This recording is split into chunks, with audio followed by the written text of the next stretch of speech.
Okay. Good morning, everyone. Welcome to today's class. Today we will be discussing the topic verbs. In the previous class, what we have done, I think we have covered pronouns, nouns, and articles. And today we will be covering the topic verbs. And in the coming lecture, we will be talking about adverbs and models. Okay, let's move forward to the definition of verbs. So what are verbs? अगर कोई भी action होता है, for example कि any person is walking, the other person is if there is any action that takes place which indicates something, or if there is any for example कोई भी इंसान कोई भी चीज ऐसी कर रहा है जिससे एक एक्शन या तो दूसरा एक्शन को लीड ऑन हो रहा है, या फिर कोई पर्टिकुलर इवेंट को लीड ऑन हो रहा है, that word, that phrase will be indicating what? It is a verb. A verb is a word, a phrase indicating an action, event or state as it is written. कि एक action को, एक event को और एक state को indicate करता है. Action can be walking, it can B laughing, it can B crying. Event can be कोई भी फंक्शन हो सकता है, एंड स्टेट कोई भी पर्टिकुलर स्टेट हो सकता है, स्टिल हो सकता है, मोशन में हो सकता है, it can be anything. For example, she teaches us English. वो हमें पढ़ाती है क्या? English. तो it is an action. वो पढ़ा रही है, action हो रहा है वहां पे. Accident happened at that night. Accident happened at night. कब हुआ? Accident is an event. It's not an action. ये event है, तो ये कब हुआ? Night में हुआ, तो ये क्या होगा? हमारा event होगा. He is in poor health. अब poor क्या है? State है. अगर यहाँ पे आता he is in good health या he is rich, तो वो क्या होता? State होता. That will be verb. वो क्या indicate कर रहा है? State indicate कर रहा है. तो this will be the verb. हम कोई भी काम करते हैं या फिर हम कोई भी मूवमेंट करते हैं हमारी डे टू डे लाइफ के अंदर, and each and every place what we perform a kind of verb. ठीक है, कोई भी एक्शन हमारा होता है, कोई भी हम किसी भी जगह पे जाते हैं, हम किसी भी कंडीशन में होते हैं, in a good state, in a bad state, in a good mental health और व्हाट, वो everything indicates what? Each and everything indicate verb. Verb is the most important part. कोई भी सेंटेंस को कंप्लीट करने के लिए हमें वर्ब की जरूरत ही है. For example she and English, अगर ये फर्स्ट एग्जाम्पल हम अपना कंसिडर करें, अगर हम इसमें से टीचर्स ही हटा दें तो कोई काम तो हो ही नहीं रहा. अगर हम इसको लिखें she asks English, it makes no sense. तो किसी भी सेंटेंस को कंप्लीट करने के लिए या किसी भी सेंटेंस की एक अच्छी सेंस बनाने के लिए या फिर उसको पूरा कंप्लीटली फॉर्म करने के लिए हमें एक वर्ब की नेसेसिटी हमेशा रहेगी. कोई भी sentence without a verb it is incomplete. It is obligatory even on the shortest of sentence, even though the sentence is very small, very short, but still the sentence is incomplete without a verb. For example, she and English लिख दें, this makes the sentence small, और इस small sentence में अगर हम teachers नहीं लगाएंगे then it will be incomplete. Similarly, he is in health. Which kind of health? बताया ही नहीं है. Which state of health? जहां पर एक्शन और स्टेट या इवेंट इंडिकेट नहीं किया जाएगा, that statement will always be the shortest state, incomplete statement, even though वो एक सिंगल सेंटेंस आई लीव, कोई भी ऐसी स्टेटमेंट होगी वहां पे लीविंग इज द एक्शन. ठीक है, वहां पे वो वर्ब आएगा ही आएगा. बिना verb it is totally incomplete. Let's move forward.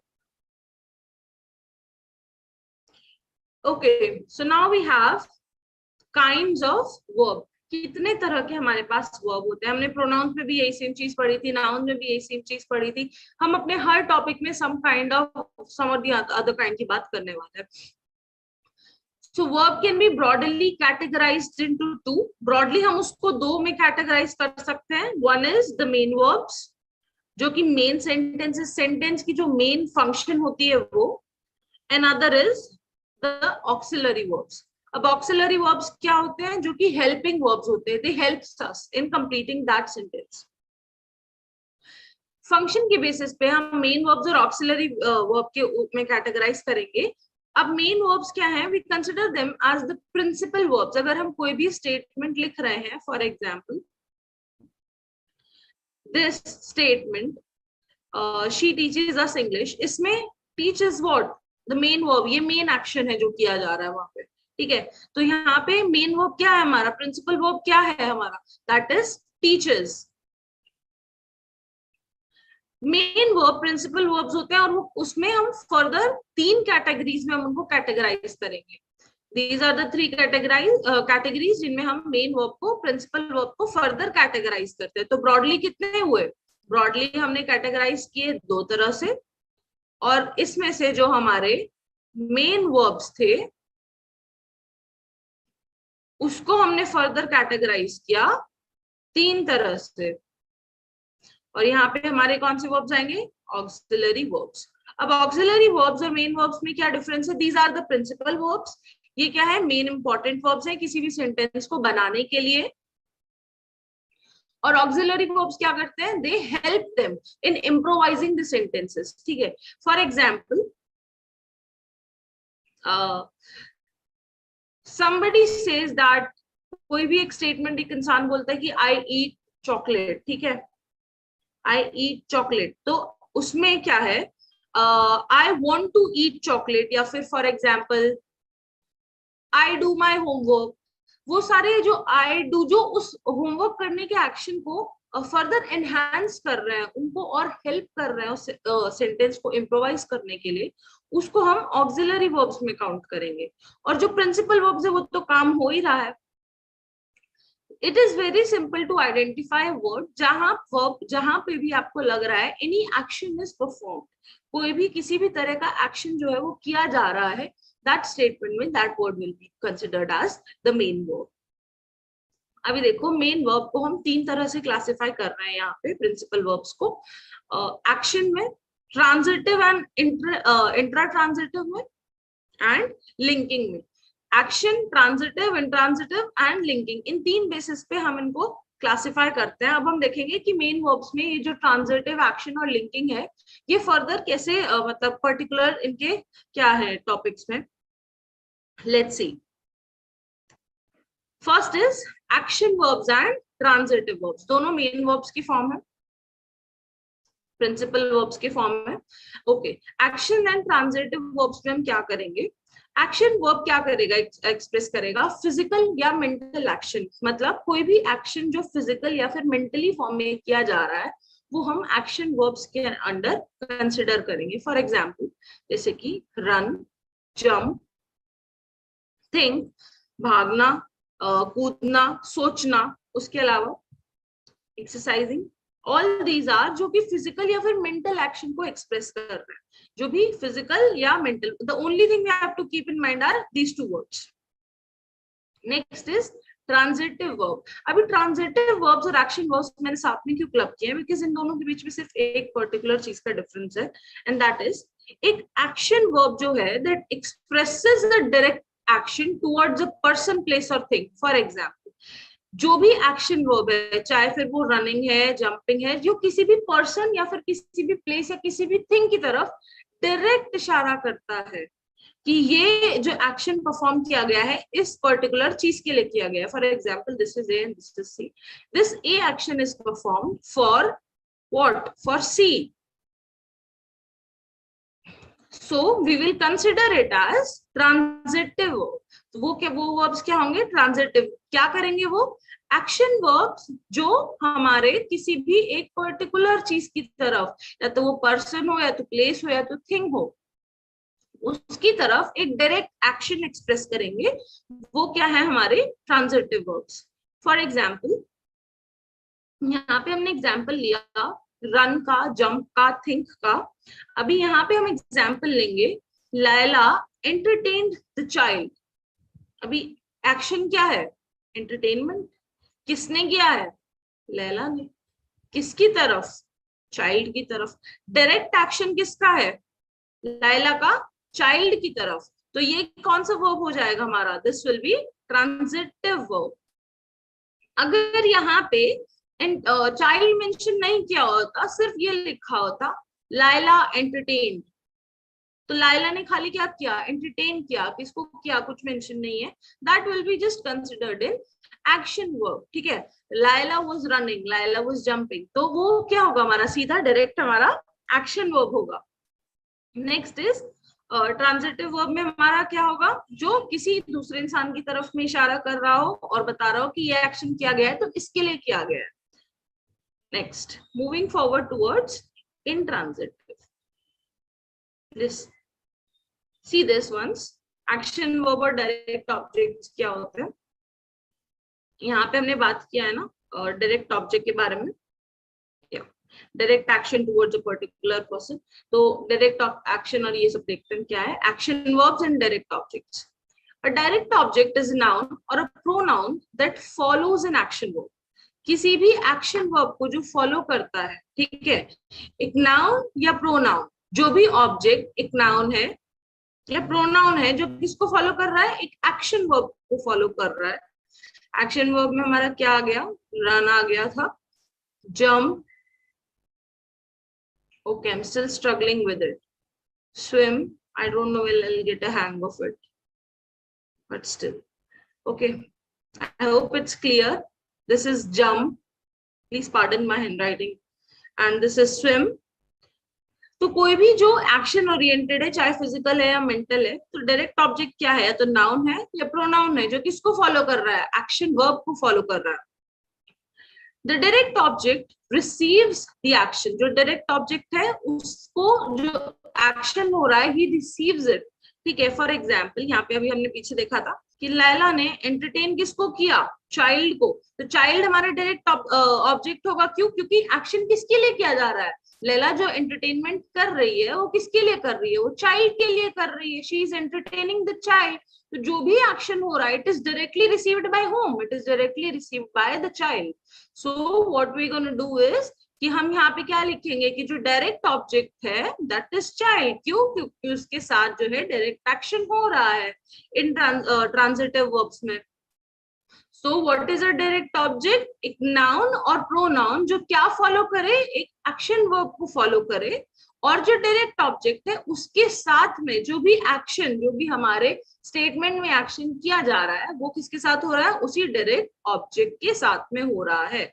तो इसीलिए हम उसको किस में क्लासिफाई करेंगे, in transitive verbs, classify them in transitive verbs. Okay, next, क्यों करेंगे, क्योंकि it receives the action, direct action, it is referring to it. Next is intransitive verbs. अब है इंट्रांजिटिव वर्ब्स पे आते हैं। इंट्रांजिटिव वर्ब्स क्या होते हैं, verbs that does not pass on action to receiver, वो वर्ब्स जो क्या पास नहीं करते हैं, एक्शन किसके पास, रिसीवर के पास या फिर किसी ऑब्जेक्ट के पास। मतलब क्या है, वो एक्शंस को किस तरह से एक्सप्रेस करते हैं, it simply express an action और tell something about the subject. वो क्या कर रहा है, एक्शन को रिसीवर के पास नहीं करते, रिसीवर के पास पास नहीं करते हैं। For example, they do not pass it to the receiver, जैसे कि वहां पे लैला ने किया था क्या, इस वाले क्वेश्चन में हमने देखा था लैला ने क्या किया था, एंटरटेनमेंट, किसको, चाइल्ड को, चाइल्ड क्या था, रिसीवर, चाइल्ड रिसीवर था हमारा। तो इंट्रांजिटिव में हम क्या करेंगे, इसमें क्या बोला गया है कि वो एक्शन को क्या करते हैं, रिसीवर के पास नहीं करते हैं, वो क्या करते हैं, they just simply expresses in action, बस एक एक्शन को एक्सप्रेस कर देते हैं, और उससे हमें क्या पता चलता है, या फिर वो सब्जेक्ट जो भी हमारा मेन सब्जेक्ट है उसके बारे में कोई इंफॉर्मेशन प्रोवाइड कर देते हैं, they tell something about the subject. For example यहाँ पे दिया है मीना स्टडीज हार्ड, मीना क्या है, she studies what, she studies hard. तो यहाँ पे हमें ये नहीं बताया गया कि Meena studies hard for what, किसके लिए, ठीक है, या मीना इज टीचिंग होम, किसके लिए, मीना अगर डांस कर रही है तो किसको दिखा के कर रही है, कुछ भी नहीं, एंटरटेन कर रही है तो किसको कर रही है। वी हैव नो व्हाट, हमारे पास इसमें क्या है, कोई डायरेक्ट रिसीवर नहीं होता है, no direct receiver. Let me just jot this point down over here. There is no direct receiver. Okay. तो वहां पे क्या होता है हमारा, वहां पे हमारा कौन सा इंट्रांजिटिव वर्ब में हम उसको कंसिडर करते हैं, जहां पे कोई डायरेक्ट रिसीवर नहीं होता है एंड वो वर्ब्स क्या करते हैं, they just simply express it, they just simply express it. क्या एक्सप्रेस करते हैं, कोई भी पर्टिकुलर एक्शन या फिर सब्जेक्ट के बारे में कोई हमें बता रहा है। जैसे कि यहाँ पे क्या बता रहा है कि मीना क्या है, क्या करती है, वो बहुत पढ़ती है, बहुत मेहनत से पढ़ती है, ठीक है। तो यहाँ पे सिर्फ हमें एक पर्टिकुलर इन्फॉर्मेशन दे रहा है, tell something about the subject, Meena के बारे में बता रहा है कि वो क्या करती है, शी स्टडीज हार्ड, वो बहुत मेहनत से पढ़ती है, पर हमें कहीं पे नहीं बता रहा है कि किसके लिए पढ़ती है। So that is the difference between intertransitive verbs and transitive verbs. Transitive verbs जो है हमारे, they talks about what, expresses a direct action, किसका, जो भी परफॉर्म कर रहा है टुवर्ड्स जो रिसीव कर रहा है। Similarly, don't get confused with it, I will just erase it down.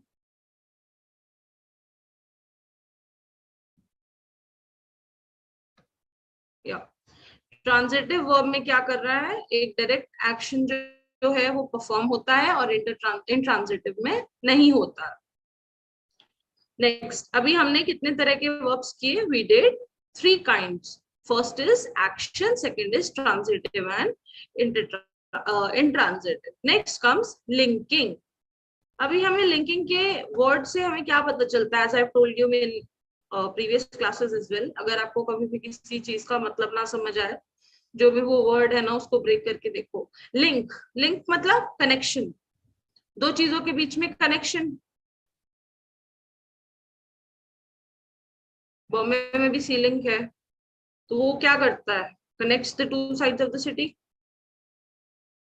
Okay, तो लिंक क्या करता है, it express a state of being and connects subject. क्या करता है ये, उस जो भी जिस भी इंसान के बारे में बात हो रही है उसकी एक तो स्टेट बताता है कि किस स्टेट में वो बात हो रही है। नेक्स्ट इज वो क्या करता है, सब्जेक्ट को कनेक्ट करता है किसके, एक सेंटेंस के with the word and predicate. जो भी वर्ड है हमारा प्रेडिकेट जो है उसके साथ उसे क्या करेगा, वो उसको कनेक्ट करने के लिए यूज करता है। For example, she is a good girl, या फिर बोलते हैं ना I am an honest person. वो क्या कर रहा है, आई एम क्या कर रहा है, कनेक्ट करने की कोशिश कर रहा है, कनेक्ट करने की कोशिश कर रहा है किसके साथ, I am a good person.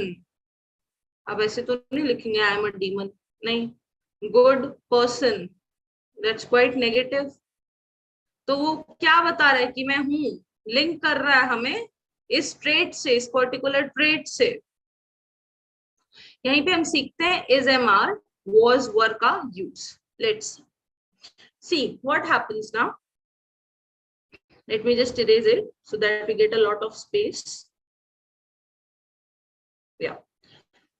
So, हम बात कर रहे हैं यहाँ पे is, am, are, was, were. And next is will, shall. अब ये जो is, am, are है, ये हम कहाँ पे यूज करते हैं, हम इनको आज के लिए यूज करते हैं, करंटली, प्रेजेंटली क्या हो रहा है।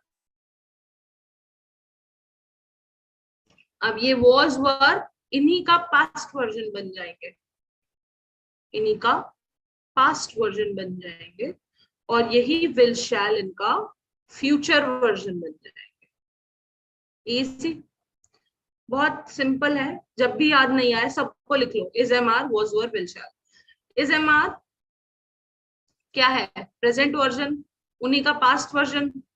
Was were, I is and was are connected, जहां पे भी इज आएगा स्टेटमेंट में उसको, अगर पास्ट का क्वेश्चन आपको दिया है उसको वॉज में कन्वर्ट कर दो, हर जगह पे वॉज में कन्वर्ट कर दो। इफ यू आर सीइंग कि एक पैराग्राफ मिला है उसमें क्वेश्चंस गिवन है कि हाँ ये बताओ कि स्टेटमेंट में क्या गलती है, और आपको लग रहा है कि पूरा का पूरा जो स्टेटमेंट है वो पास्ट में लिखा गया है, वो हमारा जो है वो पास्ट में लिखा गया है, दैट इज इन भूतकाल में लिखा गया है। तो हम उसको क्या करेंगे, उस जहां पे भी that is will come, we will replace it by what, by was.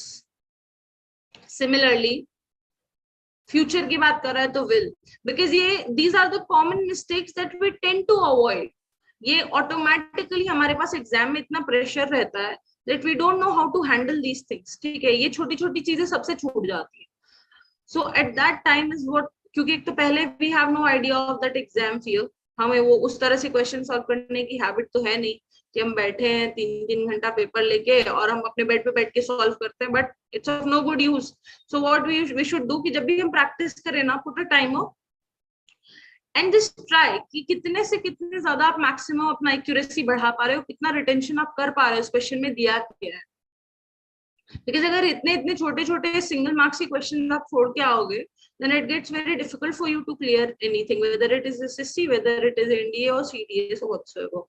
So जो भी आपका स्टेट पीसीएस है या फिर आपका जो भी बैंकिंग की क्वेश्चंस है, उनको अगर आप चेक करोगे, यू विल गेट दिस कि ऐसे ऐसे मिस्टेक्स होती हैं जहां पे क्या होता है, हमें किसी भी वर्ड की पास्ट फॉर्म दी रहती है और स्टेटमेंट क्या होता है, प्रेजेंट में होता है या फिर फ्यूचर में होता है, हम भूल जाते हैं उसको, क्योंकि जल्दी जल्दी में क्या करते हैं, we learn it, we just read it, हम उसको रीड करते हैं, हम ध्यान नहीं देते हैं कि कहाँ पे क्या लिखा है, और हमें लगता है यार इसमें तो कोई गलती नहीं है, let's move forward, no error, D option correct.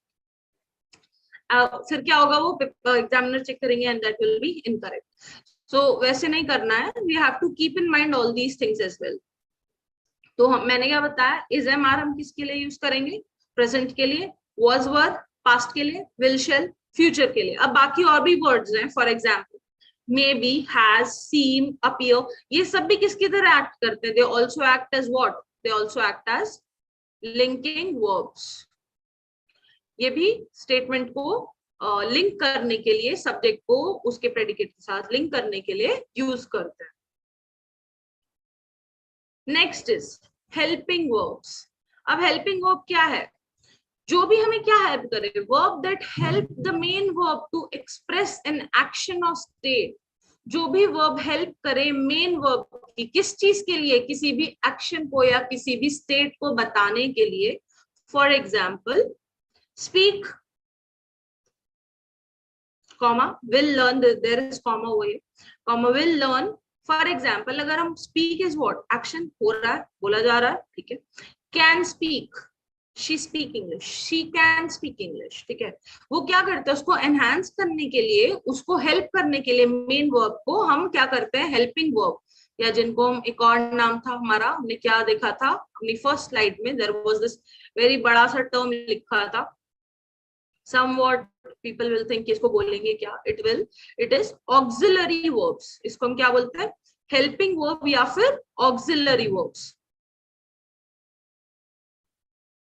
या सो यहाँ पे हम क्या करेंगे, जो हेल्पिंग वर्ब्स है वो क्या करेंगे, उसी स्टेटमेंट को एनहांस करने के लिए they help the main verb. ये जो हमारा मेन वर्ब है, इसकी क्या करेंगे, हेल्प करेंगे, हेल्पिंग वर्ब, सो दैट वो जो एक्शन है, जो भी स्टेट है, जो भी उस स्टेटमेंट में जो भी प्रेजेंट है, पुअर है, रिच है, ओल्ड है, यंग है, जो भी स्टेट है या फिर जो भी एक्शन हो रहा है, उसको हम बेटर फॉर्म में क्या कर सके, एक्सप्रेस कर सके। तो इसीलिए हम उसमें क्या लेंगे, हम उसमें हेल्पिंग वर्ब्स यूज करते हैं। अब हेल्पिंग वर्ब्स फॉर एग्जांपल यहाँ पे दिया है हमारे पास, can speak, will learn, I learn English tomorrow. अगर ऐसे देंगे आई लर्न इंग्लिश, तो इसमें हम अगर उसको एनहांस करना होगा, the statement is incorrect, it doesn't make any sense.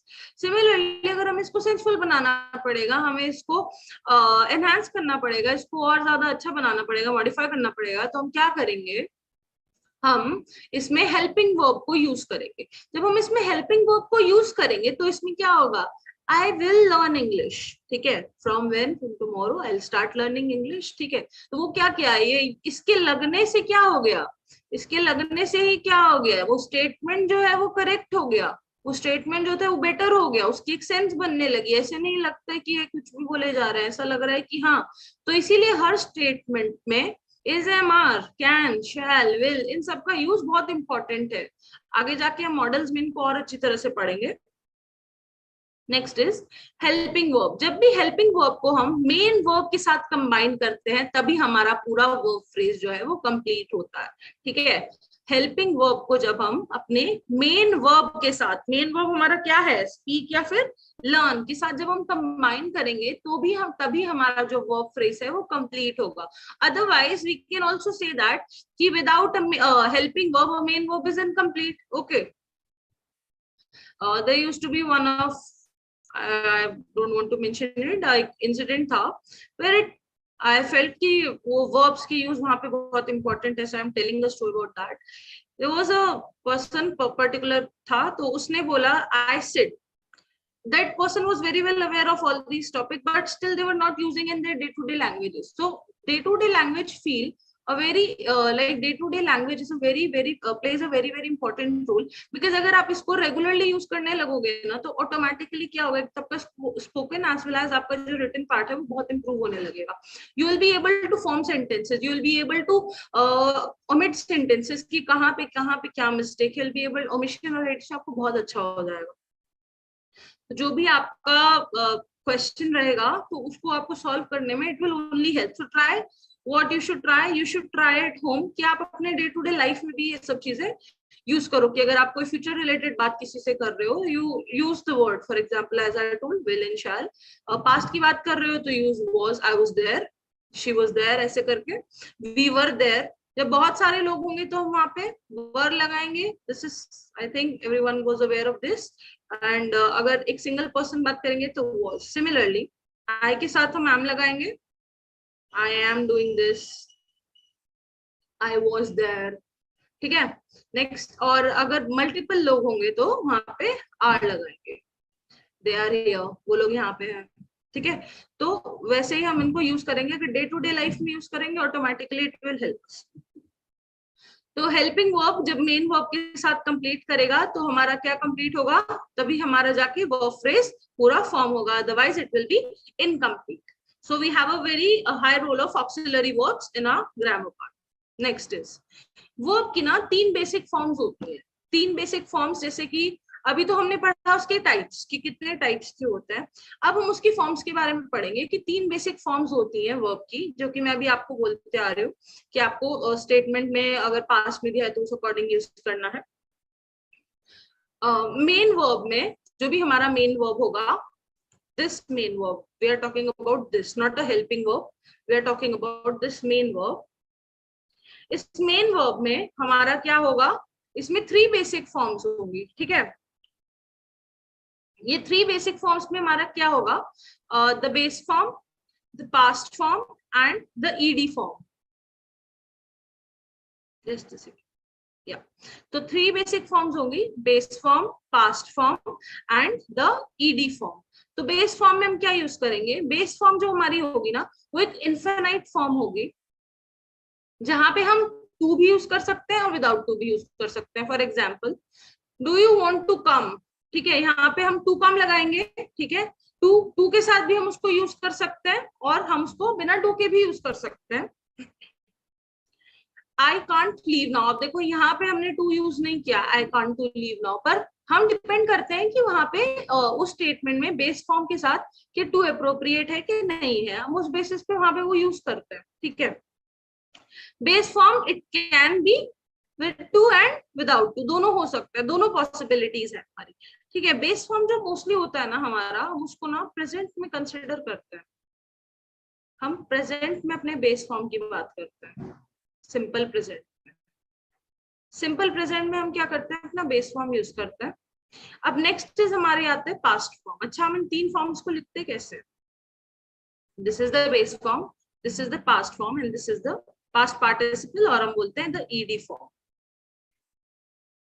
और हम उसको कैसे क्लासिफाई करते हैं, this is simple present, this is simple past and this is past participle. Similarly we can also say base form, past form and ed form. Next, past form में हम क्या use करते हैं, past simple, जैसे मैंने बताया simple past जो है हम वो यूज करते हैं.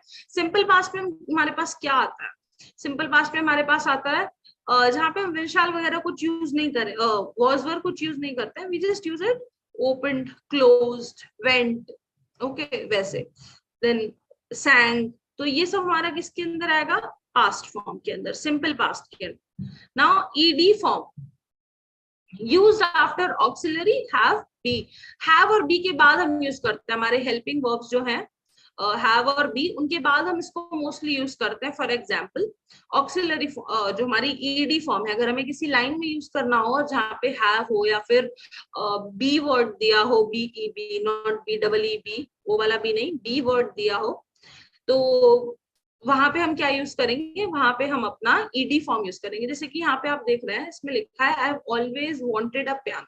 मुझे हमेशा से एक पियानो चाहिए था, I have always wanted it. तो यहाँ पे हैव आ गया ना, तो हैव के साथ हमने क्या लगाया, वांटेड. ईडी वांट को हमने किस में कन्वर्ट कर दिया, ईडी फॉर्म में कन्वर्ट कर दिया. So whenever you find it difficult, just try to remember this part, कि जब भी ईडी फॉर्म होगा तो हम उसको किसी ना किसी ऑक्सिलरी या फिर हेल्पिंग वर्ब के साथ में यूज करेंगे. ओके, नेक्स्ट अभी देखते हैं हम इसमें अपना, मैं आपको फर्दर कुछ एग्जांपल्स देके एक्सप्लेन करती हूँ. Base form past simple and हमारा ईडी फॉर्म पास्ट पार्टिसिपल. ठीक है, अब देखो ओपन हमारा प्रेजेंट फॉर्म है, सिंपल प्रेजेंट में दिया है ओपन. ठीक है, अभी पास्ट सिंपल में जब हमारा होगा, ये ओपन किस में कन्वर्ट हो जाएगा, ओपन्ड, एंड ईडी फॉर्म में इट विल रिमेन ओपन, क्योंकि ओपन का पास्ट क्या होता है, open. For example you open something, तुमने एक बॉक्स खोला, ठीक है, I open that box, I opened that box, past हो गया. तो पास्ट पार्टिसिपल में भी हम इसको ईडी फॉर्म में भी ओपन के आगे ईडी लगाएंगे तो ओपन ही बनेगा. Next is love, past simple उसका लव्ड बन जाएगा, सिमिलरली ईडी फॉर्म में भी वो लव्ड रहेगा. यू हैव टू रिमेम्बर कि जहां पे भी जो हमारा पास्ट सिंपल है, उसका जो ईडी फॉर्म रहेगा ना, हमारा उसका जो हमारा ईडी फॉर्म रहेगा, वो और past simple most of the times like around, अगर 100 में से हम काउंट किया जाए ना, तो around 75% of the times they will be same. Next is watch, base form हो गया हमारा जो कि प्रेजेंट है. Past simple is watched and ed form is again watched. Similarly, base form is swim, swam, swam. Similarly, go, I went there, I'd gone there. These are the, ये कुछ forms हैं जो आपको याद रखनी है. Some which make exceptions. कुछ ही हैं जिनको हमें अच्छे से याद करना है, जो कि मोस्टली जो कि कॉमन डे टू डे में यूज होती है, क्योंकि ये तो बहुत सिंपल है. ये these are very simple, you can do them very easily. But when it comes to such statement, for example यहाँ पे गो हो गया हमारा, मेक है, मेड, मेड, इस तरह से जो डिफरेंट फॉर्म्स होंगी ना, we will do them in the question वाली classes. So in the question classes on, I think that Saturday is tomorrow. Tomorrow I'll make sure I'll give you 2 to 3 questions जो इसी तरह के statement के regarding हो, so that you can get it more clearly. Next is put. Put का putted नहीं होता है, and put. ठीक है. Next हम चलते हैं, अपना आगे बढ़ते हैं practice questions पे. अभी इससे पहले एक बार revision कर लेते हैं, उसके बाद we will come to the practice questions.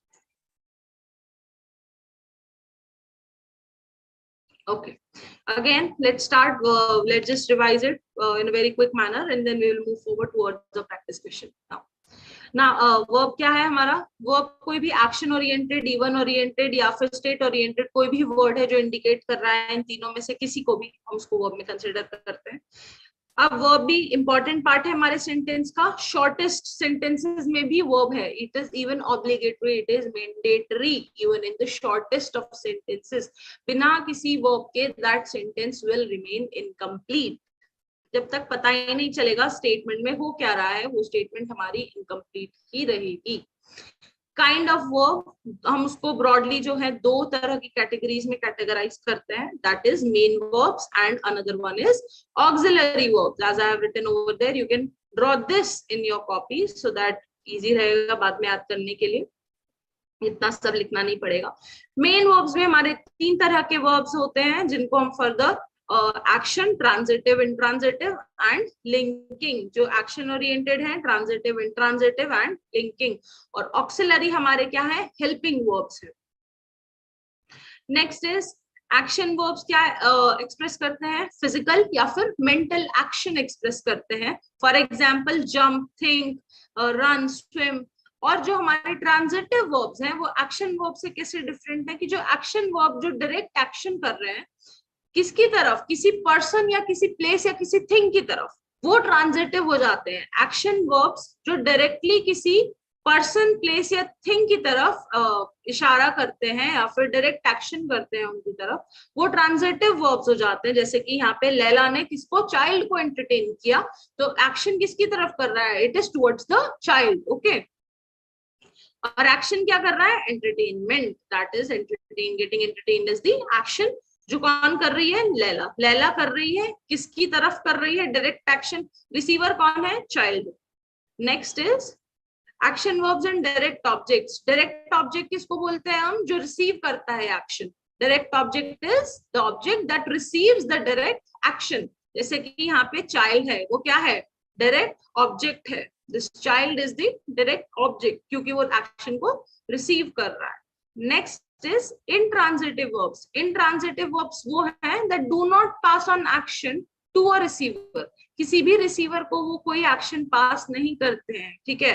They do not transmit any kind of expression, या फिर वो क्या करते हैं, कोई भी एक्शन जो है वो किसी दूसरे इंसान को ट्रांसमिट नहीं हो रहा है या फिर कोई रिसीवर नहीं है, देयर इज नो रिसीवर। तो इसमें क्या होगा, यहाँ पे क्या होगा, सिंपल एक जो एक्शन है, it simply expresses an action or tells something about the subject. सिर्फ सब्जेक्ट के बारे में हमें इंफॉर्मेशन दे रहा है और एक्सप्रेस कर रहा है कि एक्शन क्या हुआ है, ये नहीं बता रहा है कि कौन रिसीवर है, किसकी तरफ हुआ है, जस्ट सिंपली टेलिंग कि एक्शन क्या हुआ है। फॉर एग्जाम्पल यहाँ पे दिया है हमने, मीना स्टडीज हार्ड। मीना बहुत हार्ड पढ़ती है, ठीक है, शी स्टडीज हार्ड, बहुत मेहनत कर रही है वो, बट कोई रिसीवर नहीं है, it is just the subject Meena. Meena के बारे में बताया जा रहा है, उसकी क्वालिटी क्या है, शी स्टडीज हार्ड। एक्शन क्या है, पढ़ना, ठीक है, कैसे पढ़ना, बहुत मेहनत से पढ़ना, ठीक है। तो यहाँ पे क्या हो रहा है, सिर्फ एक्शन जो है एक्सप्रेस कर रहा है, किसी भी सब्जेक्ट के बारे में बता रहा है, कोई रिसीवर की इंफॉर्मेशन नहीं दे रहा है या फिर कोई भी एक्शन रिसीवर को पास ऑन नहीं कर रहा है। Next is linking verbs. अभी लिंकिंग वर्ब्स में हमारा क्या है, express a state of being and connects the subject. क्या बताता है कि स्टेट क्या है उसकी और उसको क्या करता है, सब्जेक्ट के साथ कनेक्ट करता है। Of a sentence with the word in predicate. Subject को किसके साथ कनेक्ट करता है सेंटेंस में, प्रेडिकेट के साथ। कैसे, is, am, are, was, may be, has, appear, seem, ये सारे वर्ड्स के थ्रू कनेक्ट करता है। For example she is walking, she walking तो नहीं होगा, she is walking, वो चल रही है, एक्शन क्या है, चलना, तो कौन कर रहा है, is होगा वहां पे। ये क्या कर रहा है, कनेक्ट कर रहा है she को walking से, ठीक है। मीना इज स्लीपिंग, मीना क्या कर रही है, सो रही है, एक्शन क्या कर रही है, सोना, एक्शन हो रहा है, तो is कनेक्ट कर रहा है उनको। Next is may, has, appear.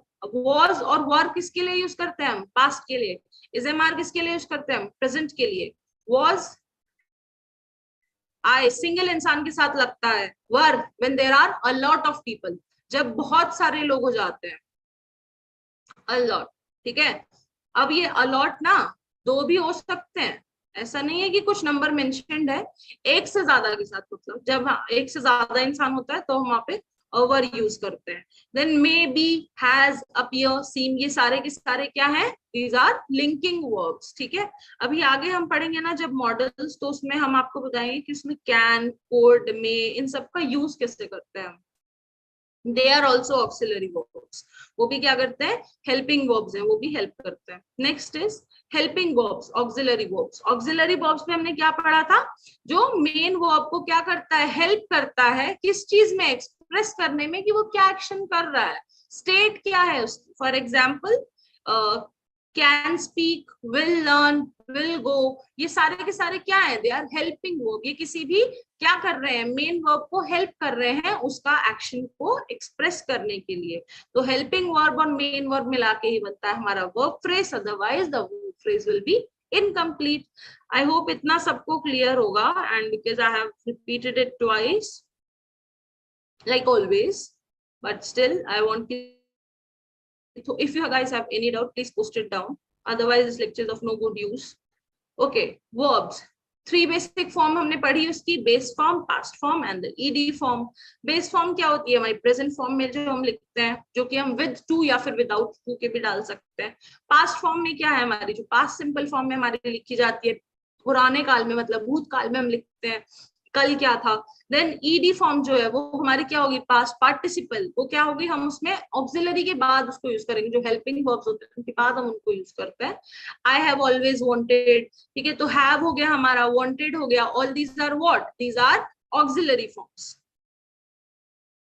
Moving forward, यहाँ पे I have given you some example. Keep in mind जहाँ पे तीनों डिफरेंट हो, जैसे कि गो, वेंट, गॉन, ये तीनों डिफरेंट है. यहाँ पे क्या करना है?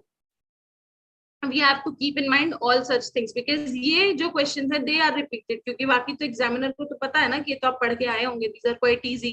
तो जो different है वो question में वही पूछने की कोशिश करेंगे, जो बहुत कम लोगों ने पढ़ा होगा seriously.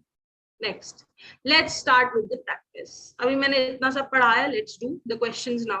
Let's see how much you guys have retained. In the following question, a part of the sentence is printed in bold. ये है, मैंने हाईलाइट किया है. Below are given alternatives to the bold part A, B, C. यहाँ पे ये जैसे मैंने बताया ना, एक स्टेटमेंट दे देंगे, उसमें बताएंगे गलत ढूंढ के बताओ इनमें क्या गलत है इस पूरे सेंटेंस में. Which may improve the sentence, जो इस सेंटेंस को क्या करे? इम्प्रूव कर दे. इन चारों में से हमें एक बताना है जो इस सेंटेंस को इम्प्रूव कर दे. Choose the correct alternative. In case no improvement is needed, your answer is D. This is the question of SSC. Previous year papers के questions में से I have picked this one question. So let's see. अभी देखो इसमें दिया है, he denied that he had not forged my signature. अभी he denied तो वो पहले कर ही चुका है. क्या deny कर चुका है? कि उसने signature forge नहीं किया है. अभी deny के साथ, मतलब deny का मतलब क्या होता है? मना करना. अगर कोई आपके ऊपर कोई एक्यूजेशन लगाता है तो you say no I am not guilty, मुझे, मैं इस स्टेट पूरा का पूरा डिनाई करता हूँ जो भी मेरे ऊपर एक्यूजेशन लगा है. ठीक है, तो जब उसने डिनाई किया that he had not forged, he had not forged, उसने डिनाई किया कि उसने फॉर्ज नहीं किया है, तो यहाँ पे he had not forged is incorrect ना, दिस इज इनकरेक्ट. हमें बताना है कि इसके साथ हम स्टेटमेंट में सही क्या लगाएंगे. Would not forged, he denied that would not forged my signatures. नहीं, he denied that he had forged my signatures. He denied that he did not forged my signatures.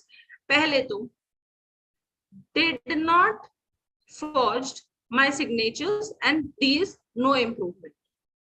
अभी देखो, did not forge, forged my signature statement incorrect. Statement don't make sense. अगर यहीं पे हम लिख दें he denied that did not forge forged my signatures, गलत हो गया. He denied that he had forged उसने forge किया था, that he had forged my signature. तो had forged is what? Correct. B option is correct. B option हमारा answer होगा इसमें. हमें ये देखना है क्या बोला गया इसमें. Improve the sentence. अगर कोई इंप्रूवमेंट नहीं चाहिए तो डी ऑप्शन लगाओ कि बिल्कुल ठीक है, पर इंप्रूवमेंट चाहिए क्योंकि ये जो है वो गलत है. Question 2, if I played well I would have won the match. अगर मैं अच्छे से खेला होता तो मैं मैच जीत गया होता. ठीक है, अभी इसमें बोला है आई प्लेड वेल वाले जो स्टेटमेंट है दैट इज इनकरेक्ट. हमको इसको अप्रोप्रिएट स्टेटमेंट बताना है. If I had played well, I would have won the match. Now let's put the sentences. A option says, if I played well, had hata do, it is just if I played well, I would have won the match. B part is, if I play well, I would have won the match. ठीक है. C part is, if I am playing well, I would have won the match. गलती हो गया है तो बिल्कुल, क्योंकि ये क्या है? स्टेटमेंट. प्लेड है, पास्ट की बात हो रही है, वॉन है, पास्ट की बात हो रही है. Next, D is no improvement. कोई इम्प्रूवमेंट नहीं चाहिए स्टेटमेंट में. तो अगर हम स्टेटमेंट को दोबारा से रीड करें, if I had played well, had, have, I would have won the match, ठीक है। इफ आई, अब बचा हमारा आई प्ले वेल भी नहीं होगा, I played well, if I played well. पर यहाँ पे क्या दिया है हमारा, कनेक्ट करो सेंटेंसेस को, have and this one is had. तो this statements need no improvement, D option is the correct answer. He avoids to speak to me, he avoids to speak to me। अब देखो इसमें क्या है, ये to speak जो है ना हमारा, this is incorrect, this is incorrect, okay. तो आपको ये करेक्ट करना है, तो इसमें हम कैसे लिखेंगे, he avoids to speak to me, next is he avoids to talk to me, he avoids speaking to me, वो मुझसे बात करना अवॉइड करता है, तो speaking will be the correct answer. No improvement का तो क्वेश्चन ही नहीं, ऑप्शन ही खत्म, एलिमिनेट हो जाएगा। He avoids speech to me, no, makes no sense. He avoids to talk to me, make no sense again. अगर एलिमिनेशन से भी करेंगे, we will only be left with option number B, that is speaking. Now question number 4, in the following questions some of the sentences have errors and some have none। कुछ में error है, जैसे कि मैंने कल आपको बताया था कि आपको स्लैश करके दे देंगे questions, you have to do then कि ए ऑप्शन सही है, बी ऑप्शन सही है, सी ऑप्शन सही है, डी ऑप्शन सही है। Find out which part of the sentence has an error, find out करो कि इसमें से कौन से पार्ट में सेंटेंस के एरर है। the number of that part is your answer, और वही जो करेक्ट होगा, इसमें जो इनकरेक्ट होगा वो हमारा क्या होगा, आंसर होगा, ठीक है। Next, if there is no error your answer is D. अगर कोई एरर नहीं होगा तो आपका आंसर जो है वो डी होगा। अभी हमें बताना है कि कौन सा गलत है, ठीक है। I whistled thrice with full might and raised my arms towards the sky, and the option is no error। पहले ऑप्शन में देखें तो किसकी बात कर रहा है ये, आई विसल्ड। विसल्ड किस में ले लिया इन्होंने हमारा, इट पूरा पहले की बात हो रही है, मैंने पास्ट की बात की, इसने विसल्ड ईडी लगा दिया यहाँ पे। ईडी वाले क्वेश्चन अभी हमने किए थे, simple past, open ED, simple past ED, ठीक है। विद फुल माइट, इसके साथ पूरी माइट के साथ मैंने विसल किया, 3 बार किया। And raise my arm towards the sky, और रेज यहाँ पे हमारे पास एक विसल्ड है और दूसरा है रेज। रेज की जगह हमारे पास क्या आना चाहिए था, रेज आना चाहिए था कि नहीं, रेज आना चाहिए था। It is RAISE and raise आना चाहिए था हमारे पास, पर हमारे पास क्या लिखा है यहाँ पे, रेज लिखा है टुवर्ड्स द स्काई, स्काई की तरफ, and D is no error, इसमें कोई एरर नहीं। बट देखो यहाँ पे हमारे पास जैसे कि रेज आना चाहिए था, तो कौन सा ऑप्शन हमारा इनकरेक्ट होगा, बी ऑप्शन इनकरेक्ट होगा।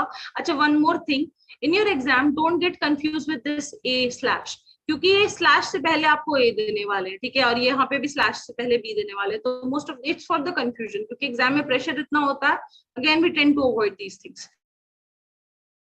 ये बी के बाद की जो स्लैश है ना, ये मत समझना कि बी ऑप्शन जो है ये टुवर्ड्स द स्काई है, और ए का आंसर ये है with full might and raise my arms. No, A is I whistle twice. ध्यान से क्वेश्चंस करने हैं ये देख के कि जो हमारा फर्स्ट ऑप्शन है वो उसका ए जो लिखा है ऑप्शन, वो बाद में लिखा है कि पहले, ये यहाँ पे होता है then it is easy, but ये एंड में है। हमें सॉल्व करने की आदत है ऐसे कि ए ऑप्शन है, ए के बाद में लिखा है, बी ऑप्शन है, बी के बाद में ये लिखा है, पर वैसे नहीं चाहिए हमें अगर इस तरह का क्वेश्चन आएगा तो हमें इसको कंफ्यूज नहीं होना है, और हमको वैसे ही वो अटेम्प्ट करके आना है। तो answer will be B, not A, ठीक है। तो इस स्लैश को मत भूलना, आगे खोल के पेपर करना। Next, question number 5, the firm buy frozen sea food in bulk. Firm ने क्या खरीदा, फ्रोजन सी फूड खरीदा। किसमें खरीदा, बल्क में खरीदा। बल्क मतलब थोक में खरीदा, बहुत सारा खरीदा।